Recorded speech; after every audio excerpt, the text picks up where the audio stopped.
Comme dans un rêve, les nouvelles séries X-Men arrivent en version française et en soft cover. Elles sont aussi disponibles en version collector hardcover. Mais pour 16 €, vous aurez les premiers épisodes de la série X-Men de Jed MacKay. Mais également, puisqu'il en sort 2 par mois, vous aurez le numéro 2 avec la couverture mettant en scène X-Force et notamment Deadpool, cette nouvelle version de X-Force. Donc les 2 premiers tomes sont disponibles et vous les trouverez chez vos libraires.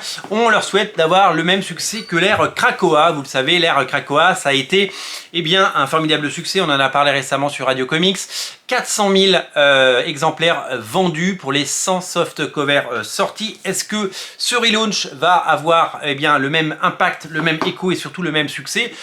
Ça, c'est l'histoire qui le dira. Moi, je peux vous dire que je lis ces nouvelles séries X-Men depuis l'été dernier, que je crois qu'on en est au 8e ou 9e épisode de la série X-Men de Jed MacKay, donc c'est celle-là, la série de Jed MacKay, et que je prends toujours autant de plaisir à la lire et à la découvrir, tout comme je prends un plaisir infini à lire et à découvrir l'autre série Uncanny X-Men par David Marquez et par Gail Simone, une série qui est publiée, qui commence dans le tome 2. Alors dans le tome 1, on trouve quoi? J'ai voulu découvrir ces albums parce que j'ai voulu savoir comment Panini allait publier ces nombreuses séries, parce qu'il n'y a pas évidemment que X-Men et Uncanny X-Men, il y a aussi la série Exceptional X-Men qui arrivera certainement dans le 3e numéro. Il y a également une série X-Force, une série Wolverine qui n'a pas encore débuté, il y a une série consacrée à Phoenix. Donc comment vont s'articuler toutes ces sorties, en sachant que il y a de la place, puisque tous les mois, à partir de maintenant, Panini va sortir l'équivalent de ça, donc beaucoup d'épisodes, et donc ça va permettre d'éditer toutes ces séries. Et surtout que c'est un mensuel, donc il va falloir remplir les contenus. Dans le premier numéro, donc le numéro 1, il est là, il est disponible chez votre libraire. Vous trouverez, alors non seulement vous savez qu'ils ont décidé de faire des prints à détacher, et ça fait une très grande frise avec tous les personnages Marvel. Dans le premier numéro, vous trouverez le premier numéro de la série X-Men par Jed MacKay, scénariste donc de Moon Knight et scénariste des Avengers, par le fantastique Ryan Stegman, dessinateur qui a fait du Venom notamment, du Vanish et plein d'autres choses, avec une équipe basée en Alaska et une équipe d'intervention dirigée par Cyclope. C'est un premier numéro 100% action et c'est un parti pris et une proposition totalement différente de ce qu'on a pu vivre lors de la période Krakoa. Donc vous allez découvrir les nouveaux costumes, la nouvelle équipe, et vous allez certainement vous régaler comme je me suis régalé à sa lecture en version originale il y a quelques mois. Ensuite on trouve un numéro de la série Phoenix, parce qu'on se demande mais elle est où Jean Grey, puisque Cyclope il est tout seul. Elle est où Jean Grey? Jean Grey elle a droit à sa propre série, et donc ça s'appelle Phoenix, et c'est une série cosmique les amis. C'est une série qui va évidemment se passer dans l'espace. Vous voyez par exemple là ici dans ces pages le personnage de Nova, et donc c'est une série qu'on sera curieux de découvrir. Alors j'avais pris le premier numéro à l'époque que j'ai lu, j'en ai un souvenir lointain pour tout vous dire, j'ai pas arrêté parce que personne ne peut prendre toutes les séries à coût de 5 $ par série.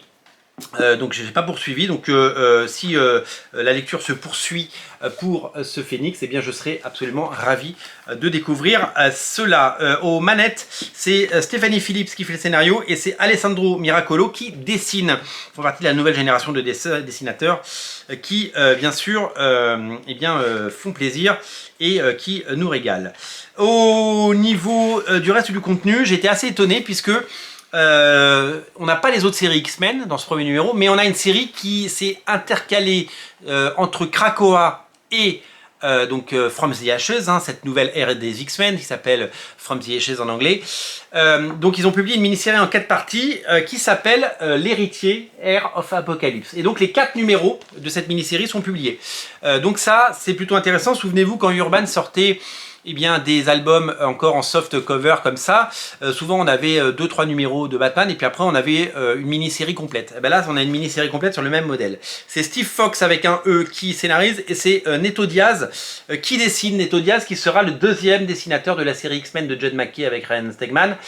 Donc il va faire quelques numéros ça et là, mais il s'était fait la main avant sur cette série que j'avais absolument pas lue en version originale, donc je vais pouvoir découvrir pour mon plus grand plaisir, parce que quand on me propose du X-Men, alors c'est très drôle parce que Neto Diaz, il a un style de dessin qui se rapproche vachement de celui de Ryan Stegman, mais quand on regarde ses pages, ça ressemble beaucoup à du Brett Booth. Je trouve que, d'ailleurs au départ, j'ai cru que c'était Brett Booth. Donc voilà pour le contenu du premier numéro. Et le deuxième numéro qui est également disponible, donc avec cette couverture que voici, que voilà. Donc vous avez pareil, un ex-libris à découper. Vous avez les pages parues dans le Free Comic Book Day de l'année dernière, donc c'était un preview des pages avec des pages inédites de David Marquez, bien entendu, sur cette nouvelle ère. Il y a dans ce récit, donc hop, on va tourner les pages. Nous avons hop, le premier numéro de la série Uncanny X-Men, comme je vous l'ai dit, la série de Gail Simone et David Marquez, une série emmenée par Wolverine, par Rogue, par Malicia et Gambit. Donc un premier numéro que j'avais tout simplement adoré, un dessin tout en finesse, c'est la beauté du trait de David Marquez.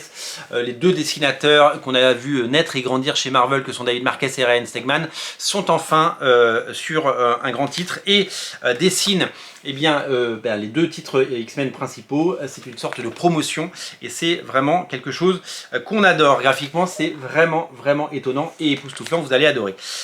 Ensuite, nous avons, après ce premier épisode de Uncanny X-Men, nous avons le premier épisode, donc X-Force, vous l'avez vu en couverture. X-Force est dessiné par Mark Custo, qui est dessiné Excalibur, souvenez-vous, dans la série dans la précédente époque Krakoa, et c'est scénarisé par Geoffrey Thorne, scénariste que je connais très mal. Donc nouvelle série X-Force, c'est pareil, moi je me suis vraiment concentré sur les séries principales X-Men, donc je vais pouvoir découvrir bien sûr les autres séries proposées, tout comme NYX, la nouvelle série NYX, qui est une série qui met en scène notamment Miss Marvel, mais Laura Kinsey, donc X-23 Wolverine, une des sœurs Kuko. Donc c'est une série un petit peu de jeunes X-Men dans les rues de New York, et donc c'est plutôt bien gratté. Au dessin c'est Francesco Mortarino et c'est scénarisé par Jackson Landing et Colin Kelly. Donc voilà, donc je vous montre une page pour vous faire un avis, mais comme c'est proposé dans le softcover, vous pourrez découvrir cela bien entendu. Ensuite nous avons, on va avancer, le premier numéro de Factor X de X Factor. Alors je voulais vous en parler en version originale, mais j'ai pas eu le temps. C'est scénarisé par Mark Russell et dessiné par Bob Quinn, et c'est une série qui propose une nouvelle série financée par le gouvernement, avec notamment Angel en patron, mais je n'en dis pas plus parce que il y a des très jolies surprises dans ce premier numéro et je vous laisserai découvrir cela. Et à la fin, on a le deuxième numéro de la série X-Men de Jed MacKay et Ryan Stegman. Donc deuxième numéro avec ce cyclope de toute beauté qui évidemment est intéressant. Donc vraiment, regardez comme c'est chouette graphiquement, c'est hyper enthousiasmant et je pense que ça va finir de vous convaincre de lire et découvrir cela. Donc ça c'est disponible chez votre libraire, vous pouvez dès cette semaine aller les chercher et vous faire votre propre avis. C'est un point d'entrée absolument parfait pour débuter les X-Men. Non pas que c'est un véritable début de X-Men, c'est juste que c'est un nouveau numéro 1, donc évidemment il faudra raccrocher les wagons par rapport à beaucoup de choses parce que vous n'allez peut-être pas comprendre qui est tel ou tel personnage, mais comme c'est un numéro 1, il n'y a plus qu'à se lancer. C'est disponible, commencez par le tome 1 si vous le souhaitez, vous avez la série de Ryan Stegman et Jed MacKay. Mais prenez les deux pour être sûr d'avoir un goût complet. Et donc pour 32 balles, vous avez tout ça de lecture et de quoi passer un bon week-end. Merci à tous d'être aussi nombreux à regarder Radio Comics. N'oubliez pas de vous abonner à la chaîne, mettre un pouce en l'air, un commentaire. Et puis on se retrouve très bientôt pour plein de nouveautés parce que ça y est, c'est reparti.